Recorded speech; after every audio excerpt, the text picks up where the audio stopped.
So I know we haven't been doing a lot of lives, but I wanted to do one while we're here because this is a village I've wanted to go to for years, Shirakawa-go, and these are thatch houses for a lot of reasons. So here's the "you are here" bit, the Sho River.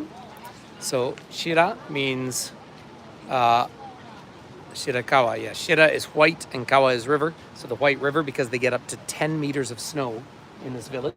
So we're going to wander over the bridge into the town. But the whole point is of these spectacular thatch houses here because of the huge, huge snowfalls. And just for sheer fun, I'm hanging out with some friends here. Ladies, you're about to go to the world on screen. There we go. Go ahead, introduce yourselves.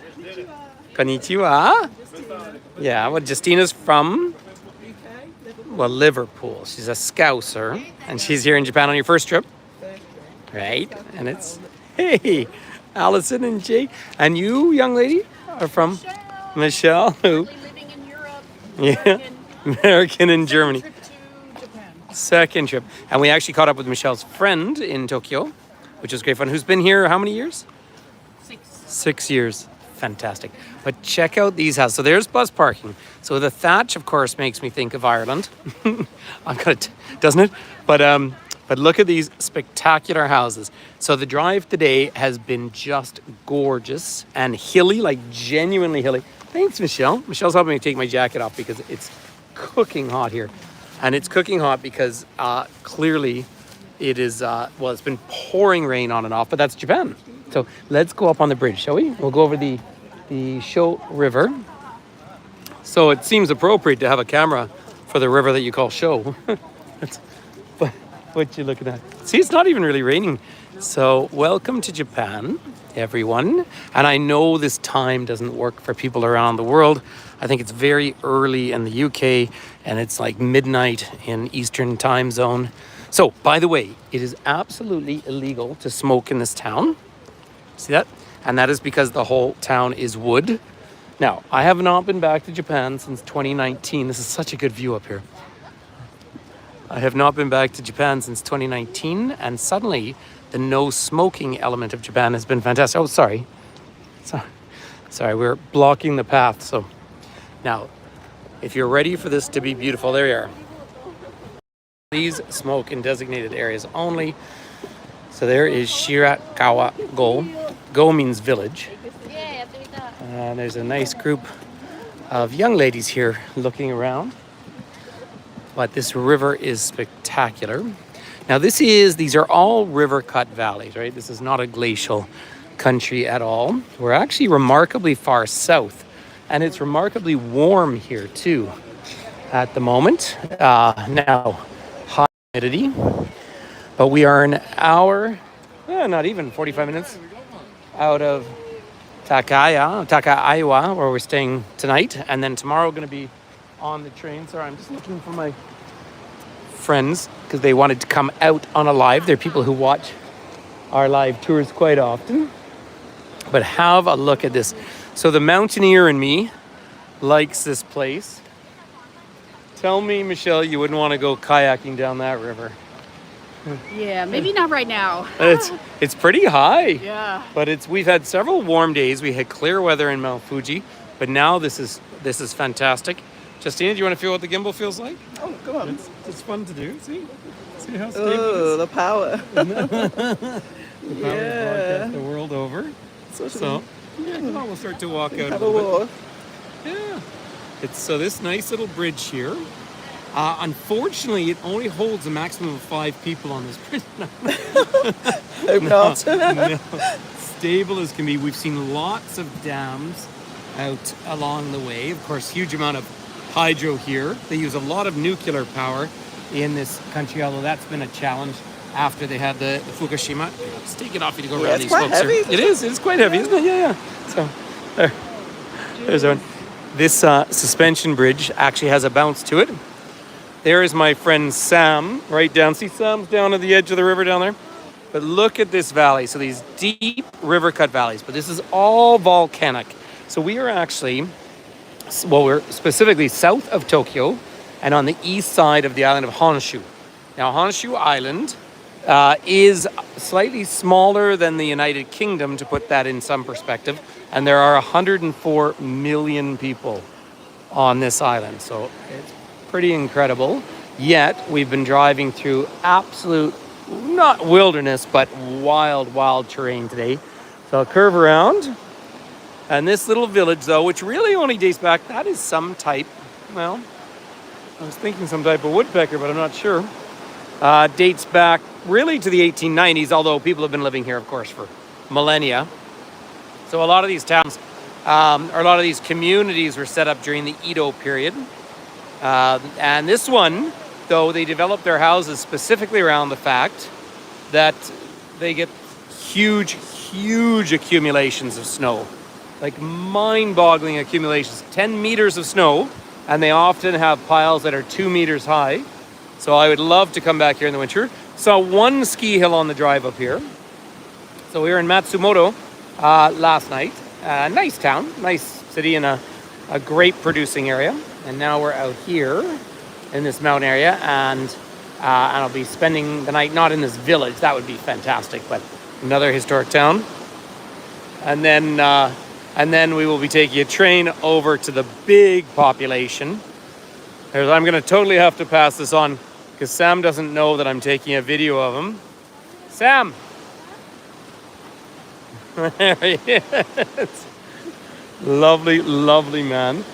He is on the tour with his partner, who is also one of the nicest guys you'll ever meet, and his mom, who's been on loads of tours. Look at the bamboo here. Look at this fantastic bamboo coming out. So we will be getting later on tomorrow to Kyoto, which is actually a long way from here, but by train, and going into the bamboo forest. But this is really, I wanted to get a little video of this place because, heck, I've tried to come to this town for a few trips to Japan. And obviously I haven't been back since pre-pandemic, but this is really stepping back in time in this country. Now, some of the nice things I mentioned earlier on our little broadcast here, that there's less smoking than there was in the past, which is very nice. Language is still a big barrier, and it's not their fault. I mean, I don't speak Japanese. My phrases. Problem is, apparently my accent is good, so they think I speak more. There's a lovely gate here through here. But it's all done. Now, the thatch, we were guessing that the thatch itself was actually perhaps rice, but it isn't. It is a higher altitude grass that grows, which is just fantastic. These white flowers have been out all over the place. And then the bamboo structure. Of course, bamboo is used in construction as well. So, they're having ice cream, by the way. I'm not much of an ice cream eater, but if you are an ice cream eater, you get the green ice cream with the matcha in it. Oh, and then you have all the different skewers. I've already had a little bite to eat, a little bit of barbecue at a roadside stop. You know, this is obviously a historic village here, but of the many things that you don't see, look at this gorgeous clean water coming right down. So they're obviously managing water throughout this entire country all the time. And this is a real village, and it's one of these challenges of maintaining real villages and living off tourism, but also maintaining your own lifestyle. But yeah, in terms of food, say the matcha is in the ice cream. The other day we were up on the side of a volcano, and that's where they have the black eggs and the black ice cream. But I mean, this is a very volcanic country. Now the soil, where you see it in the flatlands, is productive, but there's just not a lot of flat land here. So these mountains are not as high as they would be down in the Andes, but they're big, dense valleys. Now look at this cool guy over here. What a treat. Now normally I have a whole lot more to say on my virtual tours, but of course, this is my first time coming here. And when I put together this itinerary for this trip, I mean, I'm seeing all the highlights. People are seeing Tokyo and Kyoto and Hiroshima, the things that, of course, everyone needs to see. But I always wanted to do this mountain route. I have been to Nagano previously and really liked it. And here's a little bit of old meets new. So yeah, this beautiful old thatch house here. And then you have all these little boxes here with the toys in them. But like 500 yen or 400 yen, and you get a little character. So, you know, teach their own from that point of view. I love the no smoking signs everywhere. So it is pretty spectacular architecture. And the village is apparently about 1,600 people spread out. Now we came down through a slightly more modern town, but this is where they've preserved these houses. And it is a UNESCO World Heritage Site. Although I didn't see UNESCO sign. Did you see one, Michelle? Yes. Oh, you did? before Okay. The bridge. Ah, Yes. Michelle saw it. Let's do a little loop down here. It's a little less crowded. Did we lose Justina? Yeah, she's helping one of the ladies So- with her phone. Oh, she's helping someone with their phone. Justina is the first trip she's taking with me but from Liverpool, and she's just such a lovely person. And she's loving everything here. She's really moved by the warmth. Look at this. See the overhead snow falling. So this is like in Quebec as well. Yeah, look at that. Isn't that amazing to see? So it is fun. As I say, it's not the right time of day to do a video, but at least we've got one up here now on our YouTube channel that people can share around. But you can see why this is a major draw of people. Although, of course, say this country is 123 million people, 104 million on this particular island. Yet we left gigantic Tokyo, and this is our third day of doing what we call the mountain route. And today was absolutely, from a driving point of view, like that was fantastic. And like small, windy, curvy roads. I'll put up. I think I put up one quick one on Facebook, so feel free to check into that, get a sense of what it's like. No one's actually suffered from motion sickness, which is good luck. So that's good news. The trees, by the way, were higher up. We're at 500 meters right now, or about 1,500 feet. Although we got up as high as my house, actually. Went up on a pass that was just shy of 5,000 feet, or 1,500 meters, and that's where all the leaves were popping. But the architecture, oh, look at the old bell. Now, check this out. Isn't this fantastic? So there's old communication from the Edo period. So they have a reconstruction of Japan in 1868. We were having a long talk about that today. And that's when Japan really thought it was going to constitute itself like a Western constitutional system. And they did so because they didn't want to be colonized. So you can really set a line under modern Japan, in whatever sense one wants to define that, as 1868. But the Edo period is about 1603 right up to, well, the 1860s. But it was Admiral or Captain Perry who came here with a big gunship and said, you have to trade with the rest of the world. And that was really when they started to blow Japan open. But previous to that was the Warring States period of this country. I tell you what, it is warm. My friend Michelle obviously doesn't feel the warmth as much as I do. She always has more. I overheat, but of course I live. It's all covered in snow at home now. But oh boy, would I love to come back here in the winter and see this with 2 meters of snow. Now I have been. Oh, this garden! Look at this community garden over here, and it's just. I'm calling it community garden. It may be private. I don't feel like I can say much. Oh, the old water wheel. Look at that.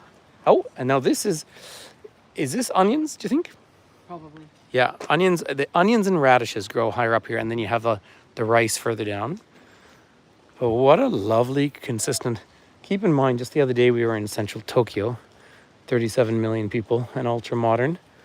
And now here, these distinctly smaller populations. What a treat to come to a place like this. I've been looking so forward to it.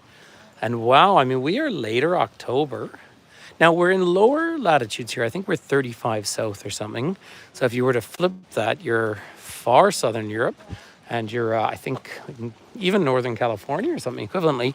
Although the Gulf Stream is such that Japan gets colder, and of course, very wet country. And this is our first day of rain.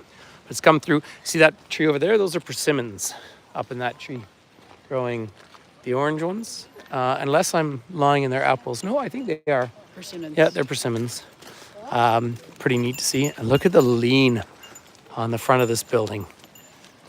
So some of these houses are 250 years old, which for a wood structure, now they grow hardwoods in this part of the world, which is obviously very helpful for long-term construction and for resisting earthquakes. So, and then the water is flowing down. This is actually better than I hoped it would be. This is gorgeous. It's now over here. Yeah, it was pouring so much rain. So there's the historic Gasho style house is extremely flammable. So I appreciate him saying that. But yeah, we sort of stopped for road services, and it was just pouring down. So much so we were almost like, oh, is it worth driving the extra half hour to the village? And then it cleared up as we arrived here. And now, and look at the colors of the hills. For the hills are alive with the sound of mostly water flowing, actually. What a great view. Fire monitors. Of course, this country is amazing in terms of technology. Like, everything works.